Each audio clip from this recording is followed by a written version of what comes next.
Welcome to The Sound of Economics, the podcast series by Bruegel, the Brussels-based economic think tank. I'm Giuseppe Porcaro. I'm Alicia Garcia Herrero. And today we will explore further where we stand with China-Russia relations and what it means for Europe. This episode is part of Bruegel's focus on global China seen from Europe, which includes our monthly newsletter, ZhōngHuá Mundus, to which we invite you to subscribe. The link is in the show notes. Joining our conversation today is Alexander Gabwev, who is Senior Fellow at the Carnegie Endowment for International Peace. Alex's research is focused on Russia's policy towards East and Southeast Asia, political and ideological trends in China, and China's relations with its neighbors, especially those in Central Asia. Hi, Alexander. Thanks for connecting with The Sound of Economics. Happy to be with you, Giuseppe and Alicia. Thanks for inviting me. In a previous episode of The Sound of Economics recorded on the 3rd of March 2022, we have been exploring the background of Russia-China relations and the initial stance of China after the attack of Russia to Ukraine. Our listeners can find this companion episode in the show notes. Since then, China has not officially abandoned its stated support to Russia, less so when requested by the EU, or even more recently by the US-Japan during the visit of Joe Biden. China, however, seems to be abiding to the sanctions. Alex, what do you think is the real situation looking at the Russian economy? How is the Russian economy being impacted by this? I think that when we are talking about sanctions, we're only in the beginning of assessing the impact for the economy. Right now, the Russian economy strikes as absorbing the first shocks. If you talk to your friends and family in Moscow, in some other large cities, life seems to be normal. Like all of the restaurants are packed, traffic is there, so spring and summer are in full swing. The real problem would start to bite towards the end of the third quarter, and particularly towards the end of the year. The projected dive in GDP is about 12 to 15%, and then it's hard to tell. It depends on many metrics, including what will happen in the energy market towards the fall, whether we were going to see a more conflicting reality in the market with Russia potentially shutting off some gas or oil supply toward Europe. It's up in the air, but I think that this is a very likely scenario, and that will be translated into falling incomes of the Russian budget. Definitely the situation in the labor market is pretty pressing. Right now, the unemployment remains more or less the same as it was before the war. Whether that will be the reality towards the end of this year is very hard to know. Many of Western companies that exited the Russian market have sold their businesses with the obligation that new owners will keep the jobs for 2 years. Whether that obligation will be honored in the new economic reality is very hard to tell. We see the ruble strengthening a couple of weeks back to record levels since 2014, and now weakening again following the decision of the central bank to put down the rate this week. So there are many conflicting signals, but it's pointing to the general trend that the Russian economy is in period of structural transformation, as the head of the central bank calls it, which means a recession up to 15% of GDP. Whether that will provide political incentive for changing the course on Ukraine or for challenging Mr. Putin's grip of power, I'm very skeptical about this.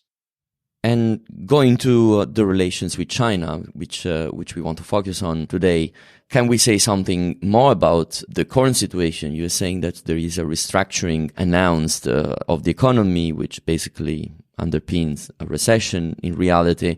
To what extent Russia is really relying on China? That's a question that a lot of us are asking ourselves.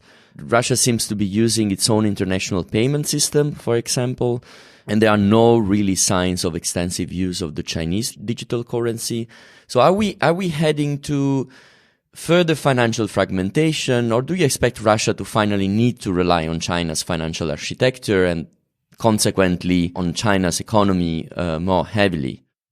So there is a current situation, and we should distinguish between the financial architecture or reliance on the payment systems and RMB, and the reliance on trade with China, and then investment and technology. So there are four different baskets.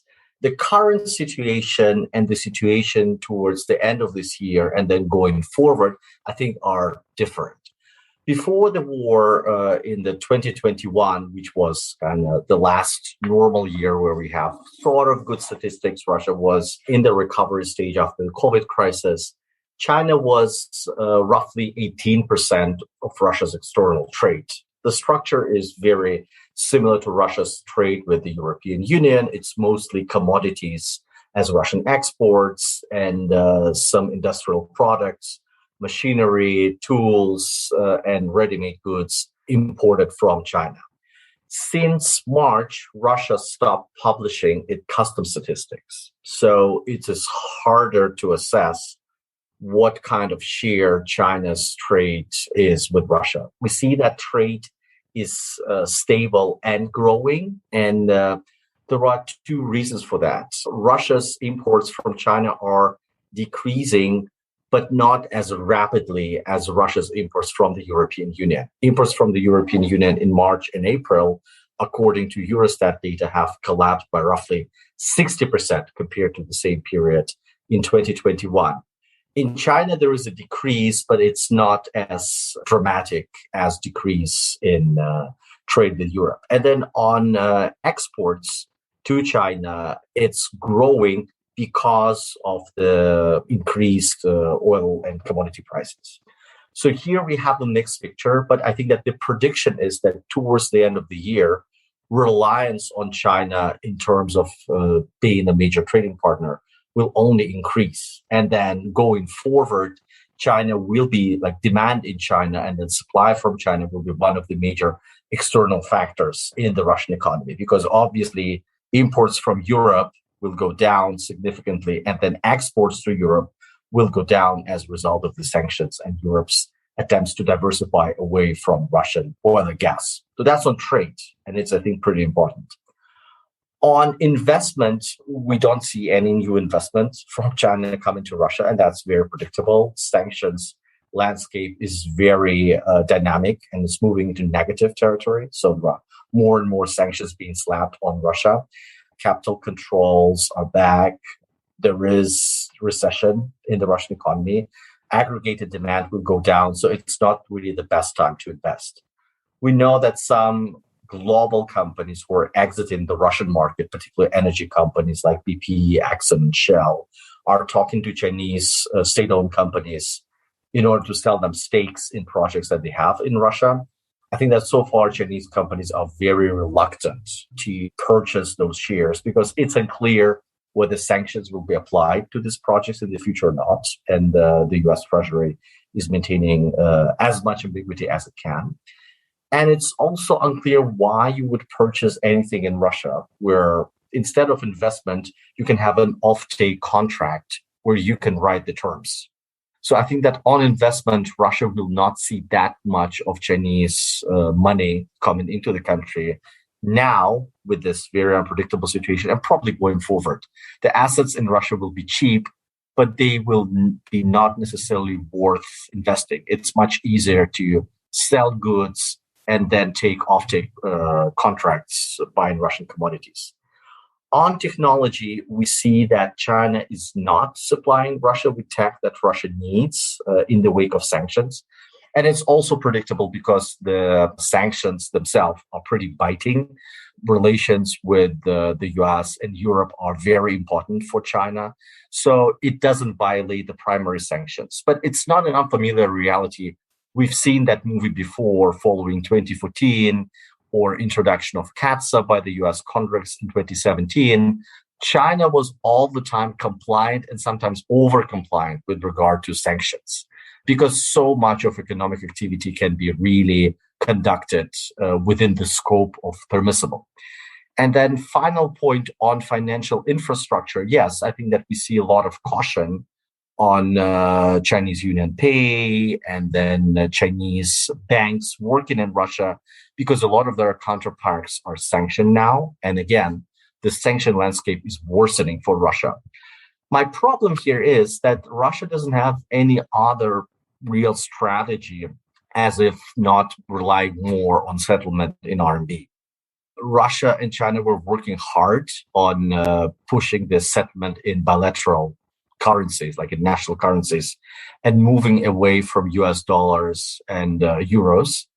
That was tough because RMB is still not fully convertible. A lot of Russian companies wanted to have part of their contracts in RMB, but then bulk of their contracts in euros in order to be able to repatriate money back to Russia.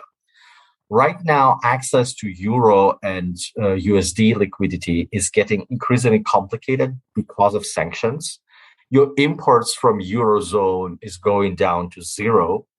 And then your imports from China is also growing as a result because Chinese goods are substituting some of the European goods. So in theory, it makes more sense to move a lot of settlement into RMB, where Russian commodity exporters will sell their commodities to China, get RMB, spend this RMB on buying goods in China and being paid by Russian importers in ruble back at home. So I would expect that this will be the major trend line going forward. So a lot of trade will move to RMB. And that's how China turns RMB into de facto reserve currency for Russia, even without making it convertible. Alicia, do you want to comment on this overview that Alex just gave to us, seen also from your observatory since you're sitting in Taipei? Well, I quite agree on the fact that China doesn't seem, that's all we know, to be very helpful economically. Narrative-wise, it is being helpful. We can move on to that one in the next question. But deeds-wise, facts-wise, China's been extremely careful, even with things that Russia really needs, such as drones, anything that is dual fusion, military, civil, or commercial technology. I don't see any signs of China. There may be ways to bypass, but I think they're trying very hard to stay out of the limelight when people are watching. And to me, it's just fascinating how, without such help, the Russian economy is still doing pretty well. I mean, maybe we would disagree as to how well, because first of all, I'm not an expert, but it's seemingly well. Although I am sure that there's a lot of inflated, kind of exchange rate wise. I mean, the so strong exchange rate doesn't make any sense. But beyond that, I think the reality is the long term. China needs to be there in the long term. And Russia needs to be there for China in the long term. So that's the only point I want to add, and I'm finished here, that also China is becoming isolated in a different way. This is COVID. This is, a lot of, if you look at Japan, for example, I mean, the stance of Japan on China has changed dramatically. South Korea, same thing. And this was before Biden's trip, let's face it. I mean, it's like Ukraine was a kind of wake-up call.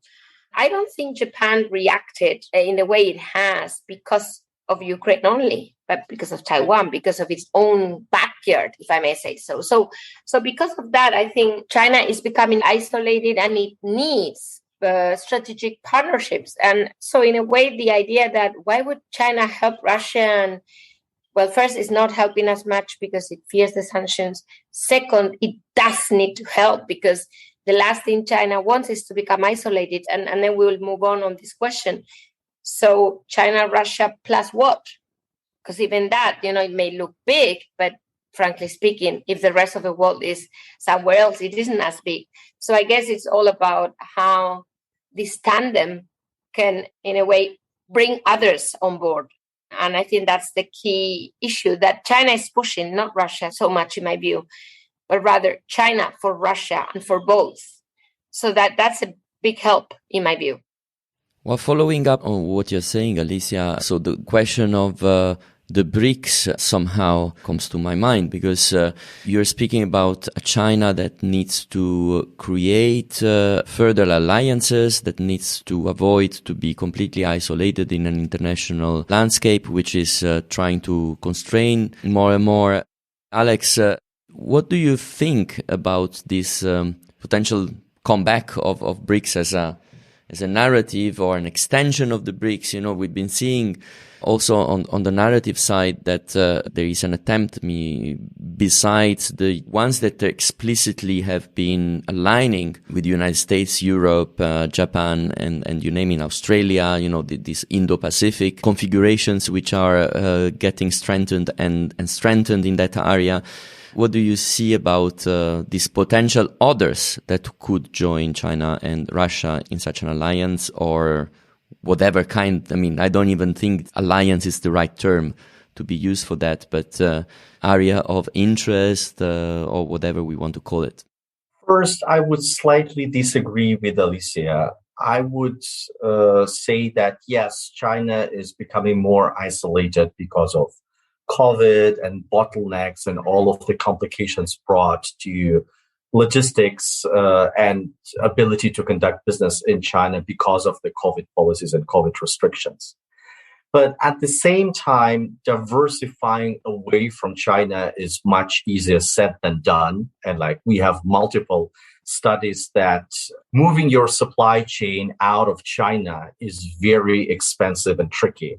And yes, people are more serious about this because of COVID and because of the balkanization of the global trade system, the tariffs, the trade war between China and the US. And if we're going to have a new administration in the US in 2024, this tariff war might be accelerated.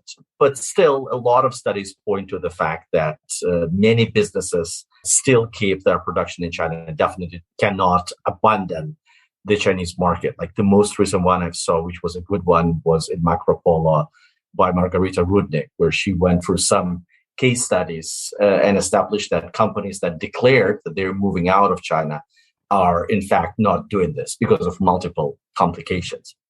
And then second point is that China is also active in being part of various regional initiatives on promoting free trade.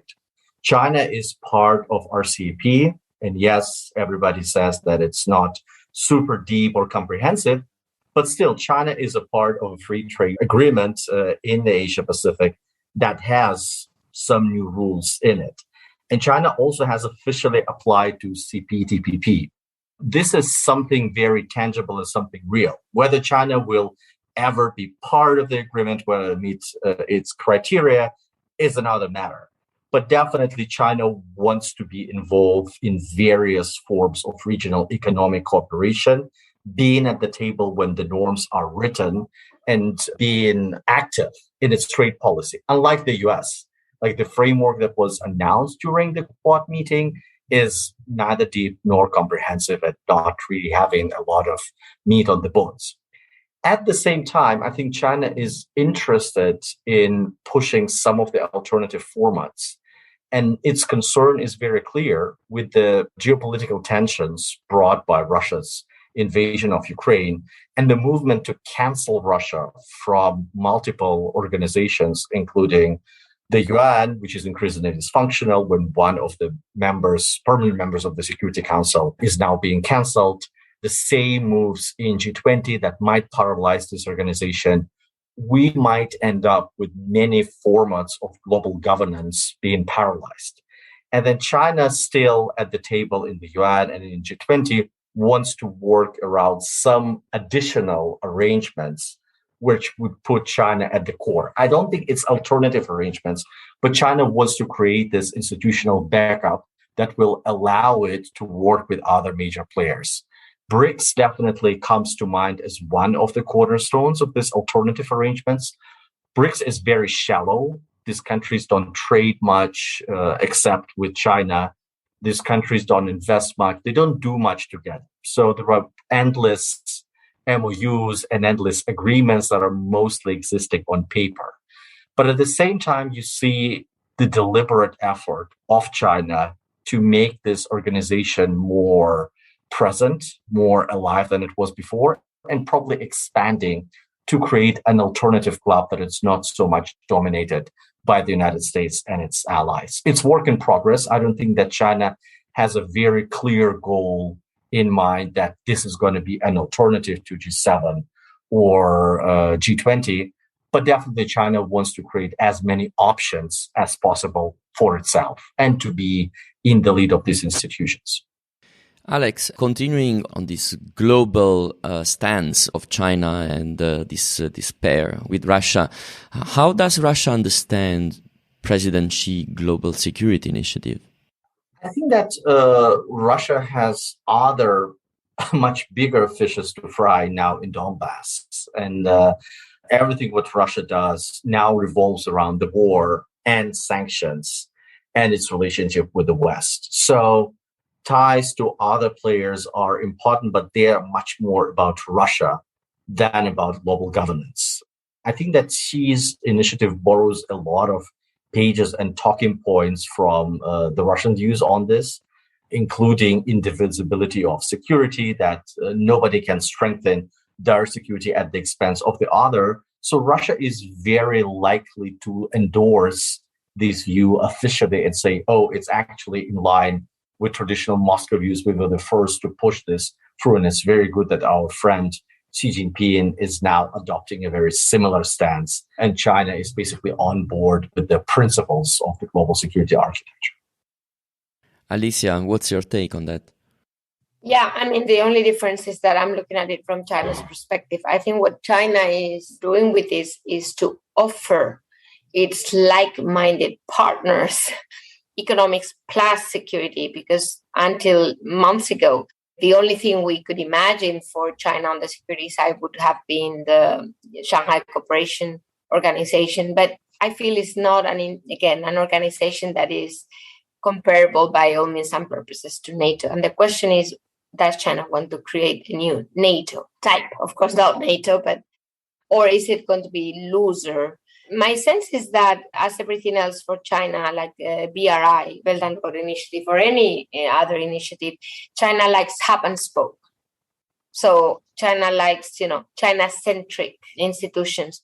The Shanghai Cooperation Organization isn't designed that way. So I think in the global security initiative, China will play a much more central role. And I don't know how Russia might take this, but the reality is that, as Alex said it very clearly, it has other fishes to fry. So, it's a good time, because even if maybe China is not perceived as, military power, it's a good time to showcase itself as such, because nobody else in this ecosystem, in this block, can challenge that very clearly at this current juncture. So I think it's a very timely offer. And this idea of the Global Security Alliance is going to grow. In fact, we are hearing that this has been discussed in several countries in Latin America, including with opposition leaders, guess whom, of course, Lula in Brazil. So, it's starting to cave in somehow, but it's much more hub and spoke, China-centric than Russia may have liked. But the reality is that that's where we are now, given the situation in Ukraine and Russia's situation as such, as Alex was describing. But there is another element in this equation, which, of course, has been mentioned a couple of times, but we only tangentially spoken about, which is, of course, the United States. And my question, going also towards the end of this conversation, is that the recent aggressive stance from the USA during Biden's trip to Asia and Antony Blinken's speech on China on 26th of May does not seem to appease a situation which is already very complicated. What is your view on the United States narrative building on this context? Well, I think that there is continuity with regard to China policy in the US. There are some tactical disagreements, but definitely China is the major priority for the 21st century. And when we talk about great power competition, it's primarily about the US and China. And that's a much more comprehensive challenge for the US. China is more formidable power and a more formidable competitor than Soviet Union has ever been. And then this competition is across multiple domains. It's about military, it's about technology, it's about the standards, it's about economics, it's about many more things. It's no surprise that the CIA, with its new director, Bill Burns, who's a former boss at Carnegie Endowment, has created a China mission center, but not a Russia mission center, despite importance of Russia as the new source of challenges. So here, this focus on China is very predictable. The administration wants to be better organized than the Trump's White House. And at the same time, we don't see too many new initiatives coming out beyond strengthening Quad and like doing much more with allies and reinvigorating this notion that alliances are there, and that's what sets the US apart from lonelier powers like China and Russia. And this attempt to strengthen the base of the US industry at home, to work on the infrastructure bill, to invest more in research and stay one step ahead of China, doing more on semiconductors and chips at home in order to diminish dependence on China and deny China some of the advantages that it has enjoyed. When it comes to Taiwan and the recent statement of Biden, we see that the president can be sometimes undisciplined in the way he expresses himself, and that there are attempts of the White House to walk back some of his statements. So I wouldn't pay too much attention or to say that there is the change of U.S. strategy. President himself was one day after he made this remark on the record that no, U.S. policy towards Taiwan has not changed. So there is a lot of ambiguity there. But obviously, focus on China will stay regardless of the need to work now much more with allies on Russia and the second order, third order effects of Russia's war on Ukraine.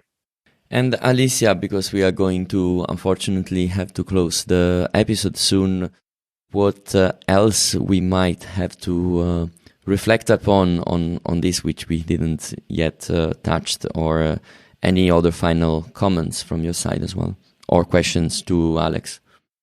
Well, I would end by saying that, of course, when seeing from Europe, the war in Ukraine, and rightly so, because it's such a dramatic event, is kind of the center. And then, China is kind of out there, whether it supports or not, but it's kind of Ukraine-centric or Russia-centric. But from this part of the world, we see it differently. We see China, I would say behind, because I don't want to mean that China was behind literally, I mean, not with double intention, behind, and in a way overshadowing, because there's another conflict here in the Pacific, and that's a humongously important one for the global economy.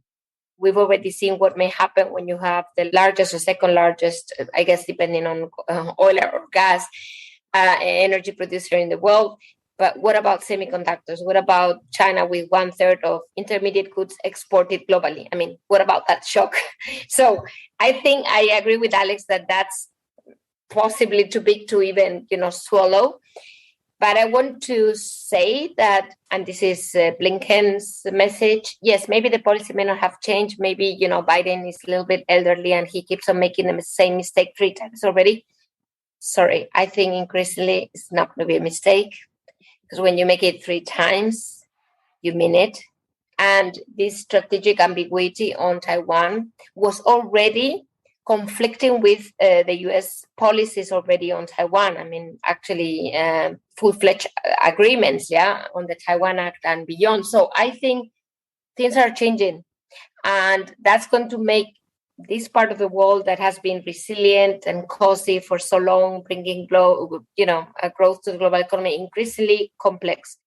So yes, we focus on Ukraine and Russia, and rightly so. But I'm saying let's not put the focus away from this massive risk for the global economy, and also the fact that there is this link that is by now, and I mean we can't deny it anymore. The link between Russia and China, for whatever it's worth, it could be narrative, it could be words and not deeds, but it could be both. And certainly it's reshaping our understanding of the global economy. So I think that's what I want our listeners to get away from my side, from this discussion. Thank you. Thank you, Alicia. And Alex, some last remarks from your side as well. Well, I think that this war should be viewed as a 9/11 type of event that will have profound changes. And it's not only the war that's impactful. There are multiple trends that are aligning, which is US-China competition, the global climate crisis, the long-term effects from the previous global economic credit crunch in 2008, 2009. But now this war will make every single dimension of this worse, particularly through the inflation risk that it creates, the food crisis that is likely to result from this war, higher energy prices, and fissures that will be exacerbated in the Western societies, as well as multiple crises in the developing world. So this is all not looking good. Many global institutions are crumbling. And I think that we all should be alerted just beyond the immediate effect of this war on situation in Europe, like both economic and security, and on dynamics in the Asia-Pacific, Russia-China rapprochement, about the larger picture and the second or the third effects that will play out in the coming decade. Thank you, Alex. And obviously, you are not depicting a very rosy picture, to say it mildly.